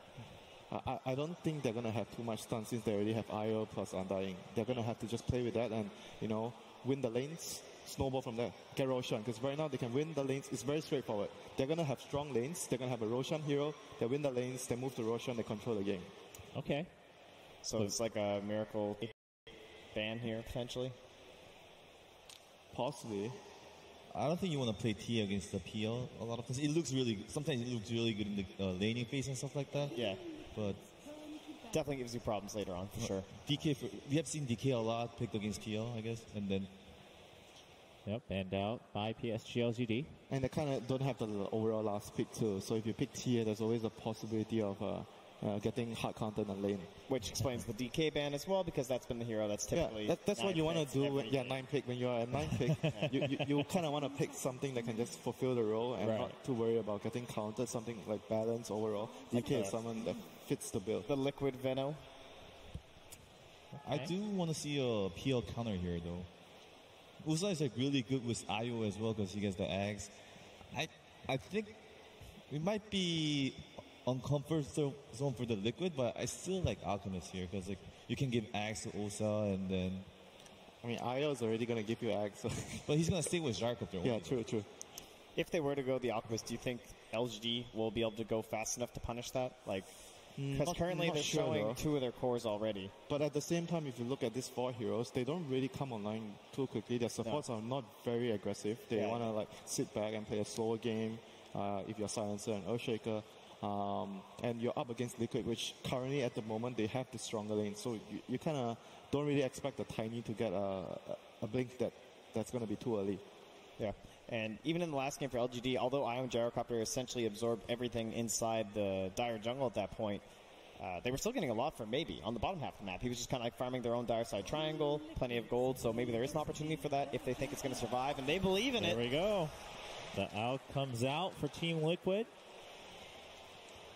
So maybe Team Liquids were more mind gaming and stuff like that because LGD probably knows Liquid a lot. That they wanted both Usa and Alchemist because Usa's great with Agnem Scepter.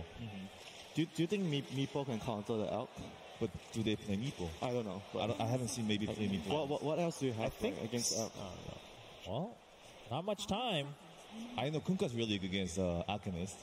Okay. And then it's Bloodseeker. That's the China answer, isn't it? Yeah, that's the very China common answer. in pubs. There. All right. Well, so a little bit of an answer back and forth, but perhaps both teams getting the heroes that they want in the end. Of course, a lot of PSG LGD fans out here in full force. And we do have, the fans have really packed the arena here, both for PSG LGD and Team Liquid as well. And that is the draft for game number 2. We do have Team Liquid down currently 1 game, the reigning champions of the International, trying to stay alive in the upper bracket. Meanwhile, on the other side, PSG LGD continuing on as that hope for the Chinese teams now kind of carrying that pressure for all the fans as they look to secure a 2-0 victory. Well, before we go into game, we have a chance to hear from one of the coaches. It's Casey with Heen. Hi, Heen. I have an opportunity here to ask the coach of a championship team, what's the nature of what you and Kuro say to your guys after you have a game that doesn't go your way to get them focused and in the right mindset for game 2? Well, this year it's much easier because we talk about all the hurdles we went through last year. We had a lot of close series. So we say, right now, even if we lose a series, we have a chance in the lower bracket. So we're just going to not get too tilted by the last game and just play like every other game so far. What do you think we can expect to see in this game based on the draft? Well, we took a different approach to game 1. They they got a lineup which we expected them to get, but we gave them a bit too much. It was just too much Io Gyro and everything. So this time we're a bit more careful and with the bans. I think the last game our bans were a bit too sloppy. So we'll have to see. Best of luck. Thank you so much. Thank you. Back to you guys. Well, thank you very much, Casey. As you can see, game 2 is underway, so take it away, Blitz and Cap. Game 2 of Liquid versus LGD, and we're already underway as the bounty runes are going to be spawning up soon. Blitz, what do you think about this lineup? This time around, we're going to have the Wiz Gyro given to Liquid, but LGD probably have one of the hardest counters in the game in the Silencer. Yeah, I feel like their lineup is a little bit more geared towards going slightly later just because you have an Alchemist on your lineup. You can fight without him 4v5. I feel like that's what they were going for with the Undying pick as well. Homing missile. Gonna bonk up FY, but they're not really going to commit for it. In fact, Fisher is available to block him in. Now the rest of the team is going to be able to join him with all my homing missile. And GH, he does have a tether. He will be able to jump back to Matumba Band, but that's why Ame kept pace and was ready to pounce when the time was right. I cannot believe Matumba Man and GH just went into that high ground. Yeah, that was so scary for them, and the likelihood of them getting that kill is so low. The Alchemist isn't going to level anything but his Greevil's Greed. Kuro going to still pick up 2 of the bounty runes, make it somewhat okay for them. And Chalice is going to look like he's going to swap lanes? No? I feel like he wants to avoid this Ursa. Mind Control is sitting on top of this high ground area, getting some stacks on him for free. And Chalice If he wants to get to lane, he may just have to TPM because it seems like our Ursa is just not going to give him a free pass. Our mid lane matchup is going to be the Bloodseeker counter to the Alchemist. This is a lane that really favors the Bloodseeker, right? Yeah, the Bloodseeker has so much base damage with the Blood Rage and the Quelling Blade early on. It's just going to hit so hard. His side lanes are going to benefit from it too. Then on top of that, you do have some pretty good harassment side lanes from the side of PSG LGD with the Silencer and Phantom Lancer. They could just kind of spam out spells, get some heroes low, and you start getting that thirst going for Somnus, and he could really start threatening Miracle's life. As you can see, he's already trying to make some trade-offs here in last hits because he can heal himself up with the Blood Rage. When you play against an Alph, you need heroes that are able to sustain against him. It's not even about pushing out the wave, it's about being able to just sit in the lane. Nice finisher block once again from FY. He showed himself, goes for the body block now. Ame, they're going to be able to chase him down. The Lance is coming in. The Lance is going to be able to come up, but they do have the Fairy Fire, as well as a little bit of heal from GH. Montamba Man, though, super low. Probably going to have to pop the healing salve. I think FY wants to be able to fisher that off, but won't get close enough. Matu going to heal to full. As another fisher? No. Got a little bit too close to the tower and not going to go for it. The creep wave is pushing in, though, so Liquid will eventually get this farm thanks to the double creep wave. And I feel like LGD maybe wanted to swap lanes just because this Ursa can 1v1 against this Tiny. Yeah. And that allows Kuro to just sit in mid and maybe can't even approach the creep wave. He hasn't gotten a single CS since the opening wave. Yeah, Kuro's just making sure to take away all his strength and then use that extra damage he's gotten to ensure all these denies. Maybe Somnus will be able to pull it underneath the tower to make it a bit easier for him. Spirits come out. Homing missile as well onto X-Nova. They want to make sure they at least secure this range creep. Experience being all important for the Wisp Gyrocopter duo, especially since they stick together through the lane the entire time. FY's mid. Nice block in with a Fisher. Miracle is not going to back away, though. He will not give Somnus the opportunity for attack. Still lose out on that range creep deny, though. Which is not going to feel great. Kuro no longer in the neighborhood to give Miracle that helping hand. Kuro cannot go all the way back to base. I'd imagine he just TPs in mid again. I don't think he really has to be top. Yeah. Maybe he'll think twice. Again, that's a lot of damage on him. Montamba Man this time around, he doesn't have a fair fire, nor the space to survive. They just keep on going for this Wisp Gyrocopter lane. You can see a big difference in the way that LGD is trying to shut down the Wisp Gyro. Oh, Chalice actually going to bring mind control a little bit low there and threaten him. Mid lane, Blood Right. They do have another Fisher coming in soon. Miracle's got to be careful. FY has been very effective. I've heard many pros talk about how it's very difficult to be effective as a roaming Earthshaker, especially in those lower levels, but FY's been very successful. Mid lane just isn't really what it used to be, especially with how close the tower is to the lane. Yeah. X-Nova going to be run down here. I think he knows it too. He does have a Fisher, maybe. FY's going to try and separate the two. Goes for the hits onto GH. GH is a little bit low, does have the Blood Right on him, but he's safe enough for now. He's going to keep his distance away from Ame. Kind of taunting Ame to see if he can keep going in. Well, Montamba does manage to get up that support kill. He's going to go for next. Ame, doppelgangers away as the next round of Rocket Barrage comes out. They're going to give up on that chase, but GH with a very nice bait is Somnus. Going to start hitting Miracle. There's the Fissure. He's getting low. Oh, beautiful Fissure. And now with the Haste Rune as well, they might just be able to run him down. The Blood Right's coming in. Kuro may be able to give him a little bit of heal, but thanks to the Haste Rune, FY will join the hunt underneath the Tier 1 tower, trying to go for the body block, but Somnus is actually willing to fight Kuro a bit until it gets a little too low underneath those towers. And no decay to break this south. As you see FY just continue to pound away at this mid lane. The Alchemist had some space early on, but Bloodseeker more than caught up in this game. And it's so important for them to get this Alch online as fast as possible. I feel like for LGD, as soon as they get this tiniest Blink Dagger, he's going to be active on the map non-stop, trying to hunt Chalice trying to toss him away and go for that 5-minute bounty rune, but now Kuro's going to be here. Now he just hopes to be able to survive. Turns around, goes for the avalanche, runs down river towards the other bounty rune, but Mind Control's going to be able to keep pace here. FY making a break for it. They are going to be able to pick up one of them, but Chalice should be dead unless he can juke around with the bottle. He's going to heal up a little bit, does have a toss, throws him up in the air, buys himself a little bit more space, but now he's going to have to juke through the trees, go one direction while hoping Mind Control goes the other, but Mind Control knew exactly where he was headed. Meanwhile, Somnus runs down Miracle while he was juggling. Meanwhile, the bottom lane, Matumba Man's going to go for the kill onto X Nova with the flat cannon shots as well as a homing missile. They will be able to pick him up. Ame can't really fight by himself, especially without a creep wave next to him. They're just going to keep going, knowing that Ame is very low on mana. Does have the magic stick charges, though. They'll force it out of him. Take a shot from the tower before they return. They managed to force a rotation out of Chalice. Now, GH, you're getting very close. The Fisher's going to come out. They're going to try and hit him over that Fisher, see if they can burst him down, but not quite close enough. Radiant's middle tower is under attack. Maybe if they had the Fisher block on the other side, Chalice could have tossed the Wisp himself, but as such, 4-4, LGD do have a slight net worth lead right now. It's really that Miracle's Alchemist is being threatened so much by the last pick of Bloodseeker. Yeah, this Bloodseeker dominated his lane so hard. Already level 7 Miracle. Not even going to get a stack for free. Instantly ruptured Somnus. Mid lane, it happens again. He's gonna steal the stack. It's going to steal this entire stack. FY and Somnus combining forces will not give Miracle any space. And unfortunately, Kuro, well, he can't do anything about this. This may just be another kill. He has so much thirst, and Kuro's getting lower and lower.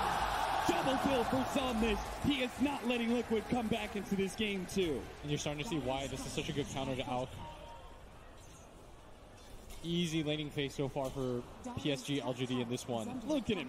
He's almost double the net worth of all these other heroes. Top CS, top kills. Miracle spotted out again by Xnova. On the other side, they do have FY. The two supports combining forces, trying to go for a level 4 Alchemist. Now, he's right next to the shrine, but he needs to be able to get to it first. That's the way the body blocks are trying to prevent it from happening. Miracle not quite activating, though. He sees the Bloodseeker, gives up on his own life. FY will be able to secure that kill. Now Chalice comes into mid lane as well. Alchemist has got no room to be able to work around. The good news is Ursa continues to get free farm. Mind Control owns this top lane, but it doesn't even look like PSG LGD particularly care. He's going to get fissured up. Block. He does have the enrage. Will take off that last word, preventing a lot of damage. Can TP out. He's going to go high up soon. That's phase boots complete for him now. That is one of the scary things about Liquid, like the other two top 3 teams that we were talking about here, is that every single one of their cores feels like they can carry the game. And so Liquid, they're definitely putting this game into the hands of Mind Control. He's going to have to do a lot of work to counteract what is a very large Bloodseeker. Yeah, I'm imagining what Liquid wanted to go for in the draft is they wanted to sort of 4-protect-1 style where you've got such good heroes at fighting in the Ursa, the Gyrocopter with the support Wisp, and the Undying Tombstone that you should be able to take 4-on-5 fights, buy time for Miracle to get a lot of space. But his laning phase was so shut down that everyone had to rotate in, try to take turns helping him. Look at that beautiful Fisher block, but Ame does not feel comfortable going for the kill. Enrage is still up, if necessary. Mind Control just beating them back. So it looks like we are going to put a little bit more effort. Tower's going to go down. Somnus will take that one, threatening the rupture onto Kuroki.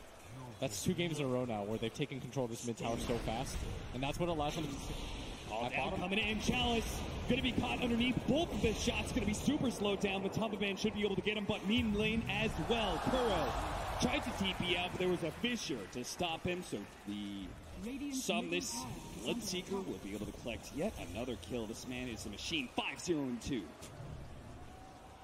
PSG LGD, they're going to want to take some more of these tier 1 towers, starve out Miracle. The best way to do so is to head towards that bottom tier 1 tower. Once you get rid of that, you own all of this map. Yeah. There's no way that Liquid will feel comfortable farming anymore, which is why you're going to force the Alk into this area. You ward this camp. Oh, the Fisher, too late. But GH, he will be gone. Tries to go for the tether, TP away. That was a beauty with the Spirit slowing him down. He's going to take so long to TP out, though. He didn't go back to the fountain, and so Somnus will collect his head, goes for a push onto the tier 1 tower as well. Or a wraparound onto mid. They just keep on moving LGD. giving Liquid no breathing room whatsoever. They're going to go for Kuroki, but he runs upriver, dodging the support rotation. Barely gets out of range again. 13 seconds. He could just go for the rupture. Ame's going to join them. Matumbaman sitting on the side here, ready to go with the call down if necessary. They're going to see Miracle. They've got the ward on the high ground coming down in, but a little bit too far away. And look at the ward vision from PSG LGD. They've isolated out the jungle completely as maybe. Miracle actually going to turn and fight a little bit. He has the helping hand of GH as well as Matumbaman, so PSG LGD are not going to be able to take that engagement. But as you said, all this aggressive vision, it just means PSG LGD, as they push the lanes in, they feel very comfortable taking all these fights. They've got a lot of information to work with. And that's going to allow their Phantom Lancer to push out this top lane. He's going to have this area for free. Liquid, they want to play on this side of the map, but because of the Alk being as underfarmed as he is, they feel they have to protect him at all times. But there's so much deep vision on the side of PSG LGD that they can't really just leave him to his own devices like they normally would. You see that they go for the Rupture deep. They represent a threat at all times. They're smoked up. They want to go for another kill onto Miracle. It is kind of being baited here by the Wish Gyrocopter, who just kind of ran in at PSG LGD. Got to force a TP out from FY. It doesn't feel good, though, being 4 heroes around this area when you know that the Phantom Lancer is free farming in his own jungle and pushing out top.